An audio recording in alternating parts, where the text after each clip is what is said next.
వాస్తురీత్యా మీ ఇంట్లో ఉన్న ఎలాంటి నెగటివ్ ఎనర్జీకైనా క్షణాల్లో రెమెడీ ఇవ్వబడును. మీ ఇంటికి ఎలాంటి డ్యామేజ్ లేకుండా తక్షణమే పూర్తి పరిష్కారం.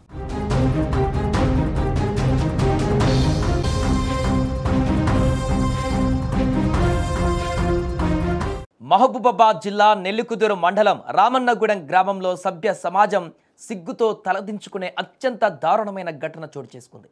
62 ఏళ్ల వృద్ధురాలు కల్లెపు పద్మ ఆమె జీవిత చరమాంకంలో అనుభవించినటువంటి భయంకరమైనటువంటి హింస ఇప్పుడు ప్రతి ఒక్కరి గుండెను పిండేస్తుంది. కురవి మండలం తిర్లాపురం నుంచి వచ్చిన పద్మ భర్త చనిపోయిన తర్వాత చిన్న కూతురు ఇంటి వద్ద ఉంటూ కూలి పనులు చేసుకుంటూ బతుకుతోంది. కూతురు అల్లుడు ఉపాధి కోసం హైదరాబాద్ వెళ్లడంతో ఆ ఇల్లే ఆమెకు ఆసరా అయింది. వృద్ధాప్యంలో దేవుడి మీద భారం వేసి ప్రశాంతంగా గడపవలసిన ఆ తల్లిని మృగాళ్ళు వదల్లేదు. మంగళవారం రాత్రి ఏం జరిగిందో ఎవరికి తెలియదు. చీకటి తెరల మాటున కొందరు దుండగులు ఆ నిస్సహాయురాలపైన పడ్డారు. ఆమె వయస్సును చూడలేదు, ఆమెను చూడలేదు, ఆమె ఒంటరితనాన్ని కూడా లెక్క చేయలేదు. గుర్తు తెలియని వ్యక్తులు పద్మను దారుణంగా కొట్టి తీవ్రంగా గాయపరిచి కిరాతకంగా చంపేశారు. సామూహిక అత్యాచారమా అనే అనుమానాలు కూడా ఇప్పుడు హృదయాన్ని మెలిపెడుతున్నాయి. వృద్ధురాలని కూడా చూడకుండా సామూహిక అత్యాచారానికి పాల్పడి ఆపై చంపేసినట్టుగా స్థానికులు భావించడం నిజంగా దారుణంగా ఈ యొక్క పరిస్థితి అక్కడ కనపడుతుంది. ఈ ఘటన పైన తీవ్ర ఆవేదన ఆగ్రహాలు కూడా వ్యక్తమవుతున్నాయి. ఒకసారి అక్కడ జరిగినటువంటి దానికి సంబంధించి వారు మాట్లాడిన మాటలు కూడా కొన్ని ఉన్నాయి, అవి చూద్దాం. 62 సంవత్సరాల అమ్మాయి కల్లపు పద్మ చనిపోయిందని మాకు వాళ్ళ బిడ్డ కొయ్యేడి సరిత కంప్లైంట్ మేరకు భర్త సుధాకర్ వాళ్ళు రామనగూడెం విలేజ్ అయితే ప్రాపర్ ప్రజెంట్ హైదరాబాద్లో బతుకుదేరు కోసం ఉప్పల్ దగ్గర వండుకుంటూ వాళ్ళు పనిచేసుకుంటుంటూ ఈరోజు వాళ్ళ పక్కింటి ఆమె సుగుణం ఆమె చూసి రోజు మార్నింగ్ ఉదయం 8 గంటలకే వచ్చి బయటకు వచ్చి పని చేసుకుంటుంది. ఈరోజు రాలేదని పోయి చూడగా ఆమె ఇంట్లో ఒకటే ఆమె రక్త గాయాలతో పడి ఉన్నది. పడి చనిపోయి ఉంటే వెంటనే వాళ్ళ బిడ్డకు కాల్ చేసి చెప్తే ఆమె హైదరాబాద్ నుంచి వచ్చి మాకు పిటిషన్ ఇచ్చింది.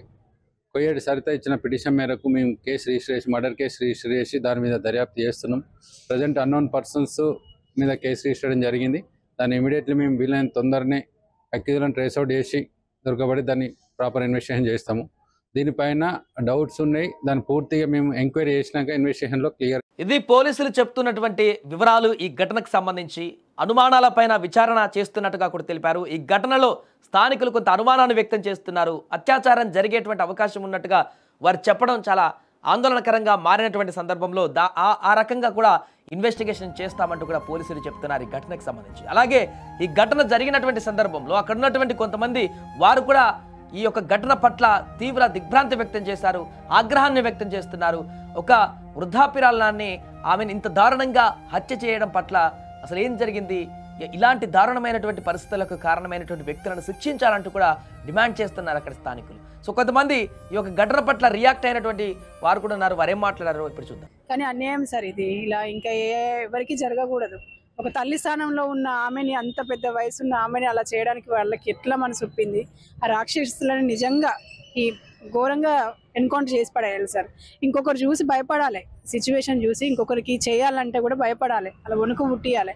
ఎంతమంది ఇట్లా అయిపోతారు సార్. అసలు ఆడవాళ్ళకి అసలు సెక్యూరిటీ లేకుండా పోయింది ప్రపంచంలో. అన్యాయం సార్ ఇదైతే. అసలు ఆ మనిషిని చూస్తే ఎలా అనిపిస్తుంది సార్? 60 ఏళ్ళ ముసలావిడ ఆమె, ఎలా చేయబుద్ధి అయిందండి ఆమెని? అసలు ఆమెను చూస్తేనే బాధేస్తుంది. క్రూరంగా చంపేశారు సార్. మొత్తం కన్నుగుడ్డంతా ఇట్లా వాసిపోయింది, కాళ్ళు అన్ని కమిలిపోయి ఉన్నాయి, వేళ్ళు విరిసేశారు, కాళ్ళన్నీ విరిసేశారు. ఇంట్లో అక్క చెల్లెలు లేరు, అమ్మ లేదా వాడికి. ఇంత అన్యాయంగా ఎలా చేశారు అసలుకి? ఖచ్చితంగా పోలీసులు ఏదో ఒకటి కఠినమైన చర్య తీసుకొని అండ్ శిక్ష వేయాలి సార్. ఇది అక్కడ ఉన్నటువంటి వారు చెప్తున్నటువంటి మాటలు ఇవి.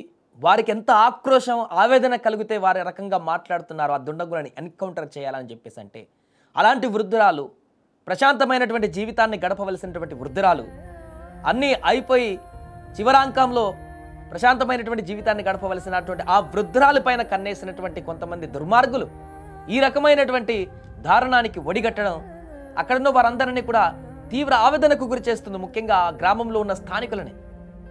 ఈ యొక్క వార్త విన్న తర్వాత రాష్ట్ర వ్యాప్తంగా అందరికీ కూడా చాలా ఇదేంటి ఇంత దారుణమా అనేటువంటి పరిస్థితి ఏర్పడడం ఖాయం. అది అందుకే ఈ ఘటన పట్ల అక్కడ చాలా సీరియస్గా ఉన్నారు స్థానికులందరూ కూడా. పోలీసులు ఇన్వెస్టిగేషన్ చేస్తున్నారు.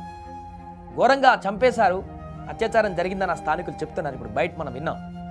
అలాంటి పరిణామాలకు పాల్పడినటువంటి ఆ దుండగులను, ఆ వ్యక్తులను అత్యంత దారుణంగా శిక్షించాలి అనేటువంటి డిమాండ్ను కూడా వ్యక్తం చేస్తున్నారు. మరి విచారణలో పోలీసులు ఆ దుండగులు ఎవరనేది ఏంటనే వివరాలు త్వరలోనే పట్టుకుంటామని చెప్తున్నారు. కాబట్టి వారెవరు, వారికి ఎలాంటి శిక్ష విధిస్తారనేది కూడా కాలమే నిర్ణయించాలి.